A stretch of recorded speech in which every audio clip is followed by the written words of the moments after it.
We're here with freshmen Mariah Garcia and Taylor Wagner. The Knights sweep UTEP here in this doubleheader today, 8-0 in 5 innings in the first game. They win the second game 3-2. Let's start with you, Mariah. You started things off today with that solo home run in the bottom of the first game. Tell me about that home run. Well, luckily they pitched me inside. Usually they stay outside, and I jumped on that first pitch on the first strike because I hardly get inside pitches. And as soon as it came off the bat, I knew it was over. Now, Taylor, you get another couple starts at left field. You're really hitting the ball well. You drove in a run in that first game. Tell me about how you're feeling comfortable at the plate. You drove in that second run. Right, I'm just feeling really good swinging the bat up there, just seeing the ball and hitting it, just trying to do something with the ball.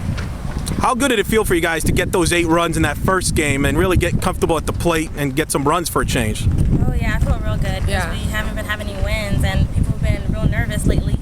But it boosted our confidence up a lot, I think. Mm-hmm. Now, were you aware that Mackenzie had a no-hitter at any point during that first game?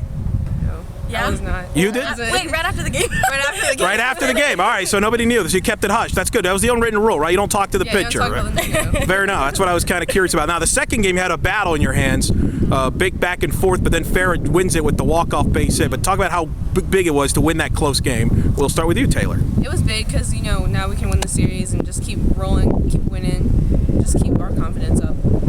Mariah, you feeling more comfortable at the plate too, aren't you? You swung well, 2 hits in Gainesville, get the home run today. Are you feeling more comfortable at the plate now? I'm more comfortable. I've been trusting my eyes, just like Coach Felix tells me all the time. All the time. All the time he tells you, right? You got one more tomorrow. How big important now to try to close out? UTEP's going to come out strong tomorrow. You got to try and close this out tomorrow. Yes, hopefully we bring the same game we did today. We're ready to play, and it shows on the field. Yeah, definitely. You got Sam Charles. How much does she talk in the dugout? Oh, she does not Too shut much? up. She never shuts up. Never shut. Is by far the most talkative. Most talkative. Happy birthday, Sam. Yeah, happy birthday, Sam. There you go. You got to my point. Happy birthday, Sam Charles' birthday. That's why we brought her up. Good friend of the team there as well. All right, ladies, say hello as well to other of your relatives there before we let you roll. Taylor? Hi, Mom. Hi, Dad. Brother. Hi, Mom. Hi, Dad. Hi, Cruz. Love and miss you, and can't wait to be in Houston to see everybody. Love y'all. Taylor Wagner and Mariah Garcia, victorious Knights winning the doubleheader over UTEP. Thanks, ladies.